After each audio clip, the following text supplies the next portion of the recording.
Welcome to the Dental Brief, the world's direct, right-to-the-point podcast produced to get you the information you need to learn and grow your practice. To learn more about our guests and find links to information discussed on our show, visit our website, dentalbrief.com. On to today's episode. Hello, everyone. Welcome to another episode of the Dental Brief. Today we have with us a terrific guest, someone with a military background, who is also a dentist. I want to jump right in. Dr. Richard Huot, welcome to the program. Thanks for having me. I appreciate being here. I'm grateful to have you here. I want to thank you for your service. We'll talk a little bit about your website that you run, which is militarydentist.com, or the consulting agency that you run. Tell me, obviously you're in the military. Tell me about your background. How did you become a dentist? Okay. Well, interestingly enough, I graduated in 1982, which was the last high inflation period that we had in this country. And, coming out of Northwestern in Chicago, I'm looking around, and in December of my senior year, went back to my hometown and looked what it would cost to set up from scratch, start a business. And the local banker who knew me because of my father's business, and he said, well, Rick, I think I can lend you, about $100,000 at prime plus one. And of course, prime interest rate at the time was 18.5%. And sure.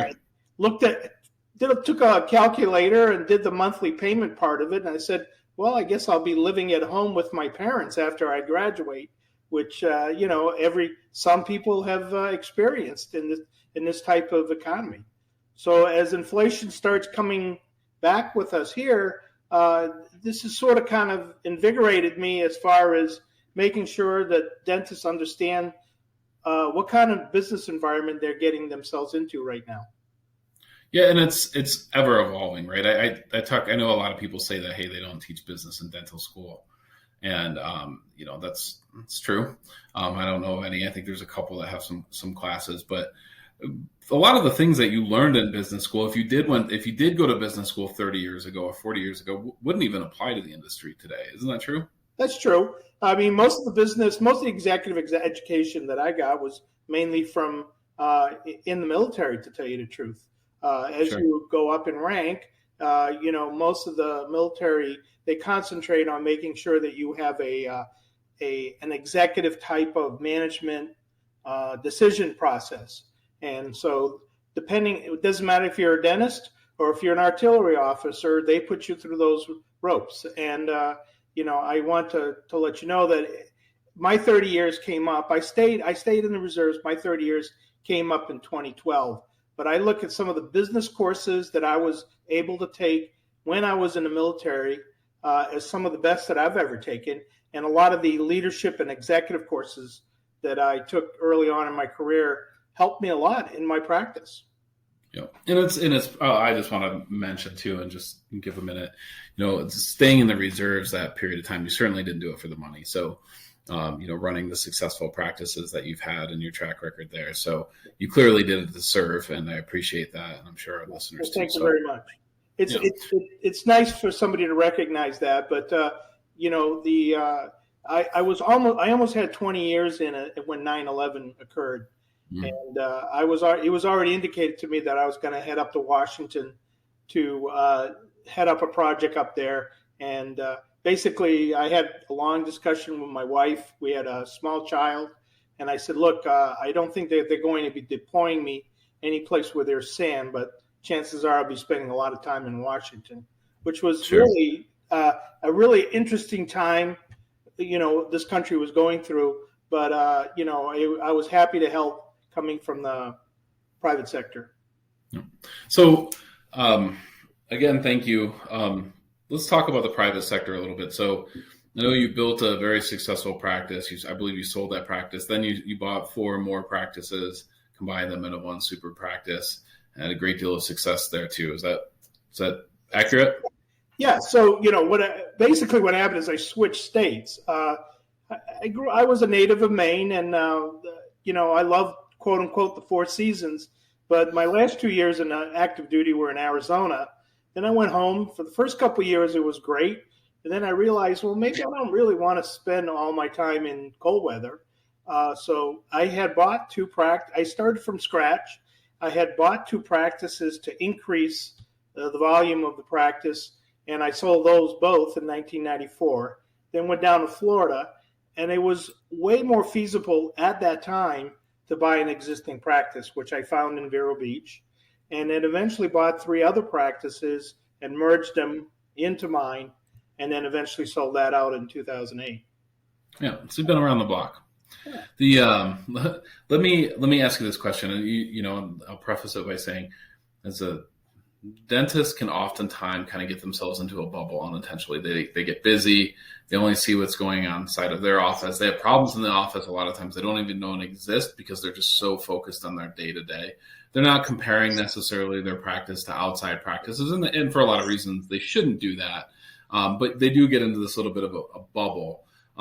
Tell me, in your experience and your consulting side of what you do, what are some problems, or what's a major problem that you see dentists facing right now that they may or may not be aware of? No, I think your observation about a bubble is a really good one. I always tell dentists, look, if you own and manage a successful practice, you should be like literally chairside only 80% of the time.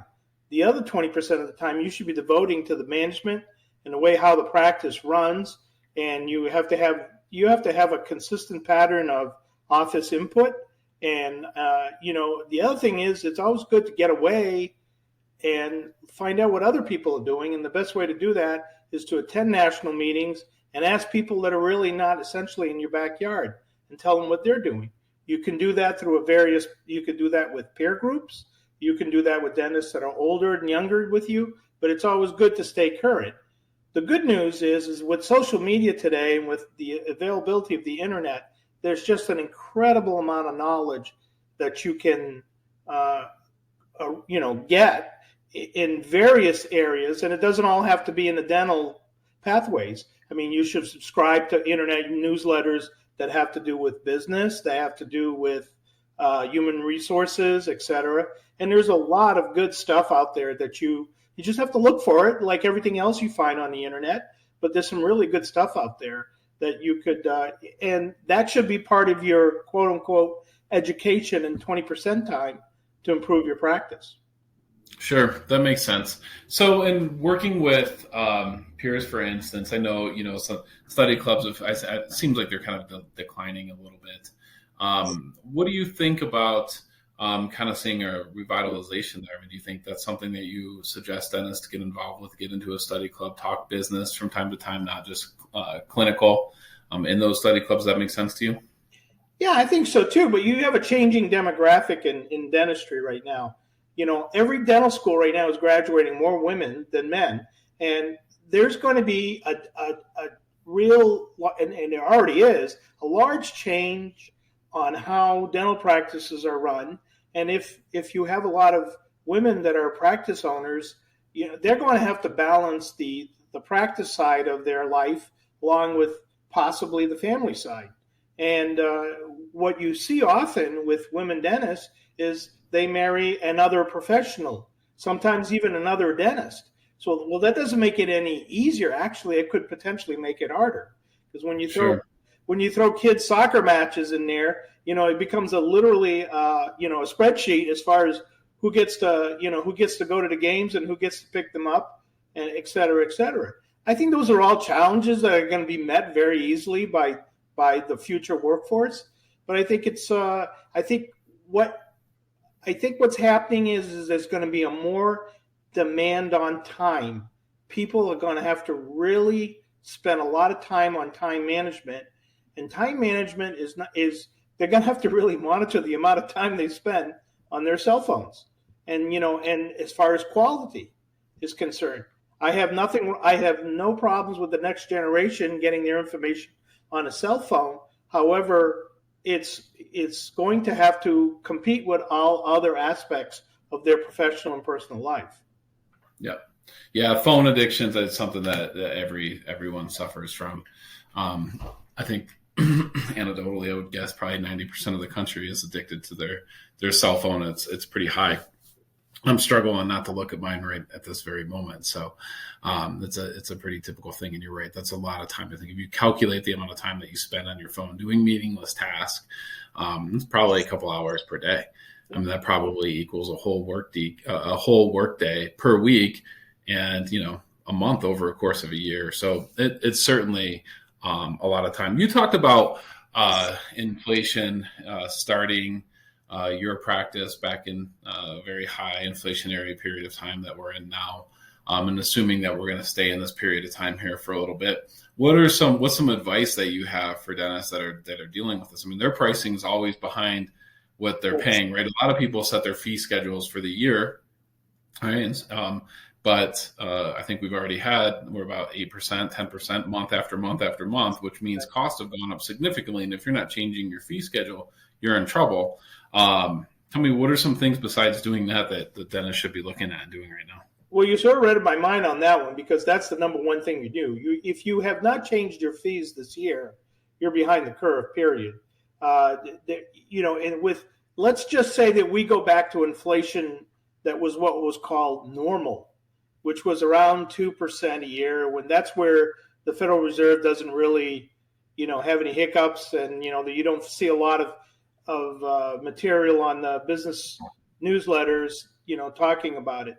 Well, if that's the case, then really what you really are saying is that you need a fee hike of about 1% to 2% per year at the beginning of the year, just to stay even with inflation. Now, obviously, with a couple things that probably increased the cost of doing practice is, with COVID, the amount of protective gear that dentists had to buy. I mean, Sure.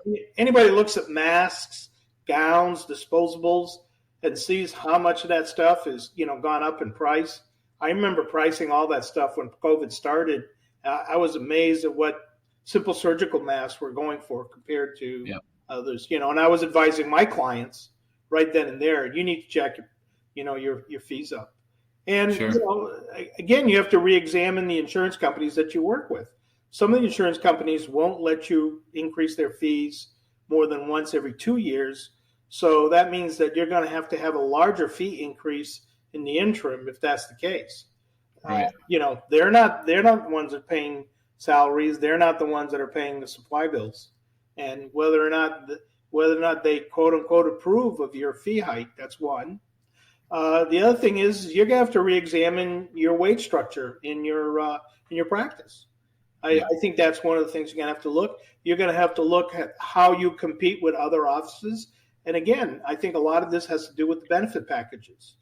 You're a lot better off offering more benefits, because those are essentially quote unquote tax-free. And then, just simply raising wages and meeting those wages. I know my staff had had a 401k with a matching provision. And I think that's pretty common today, especially with large group practices and DSOs. That's very typical. You might even consider offering term life insurance for your best employees, on the condition of employment for X amount of years. Everybody can use some term life insurance. And a lot of practices have hygienists or assistants who are female, and they're the main breadwinner in the house. So they need to be insured.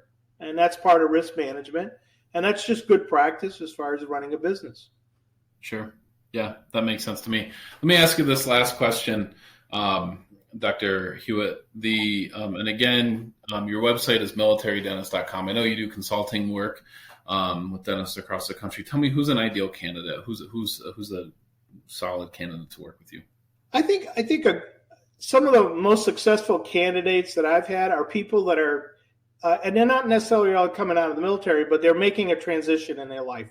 They might have worked with a dental service organization, and they have this idea that they'd rather own their own practice, or they were an associate of a dentist and they want to go out on their own, maybe a move geographically, and they just this time they want to be the boss. And those people, those dentists tend to have the most needs. And what I like to do is I like to work with a team. So if you already have an accountant, that's not a problem. I'm not an accountant. I'm just a consultant.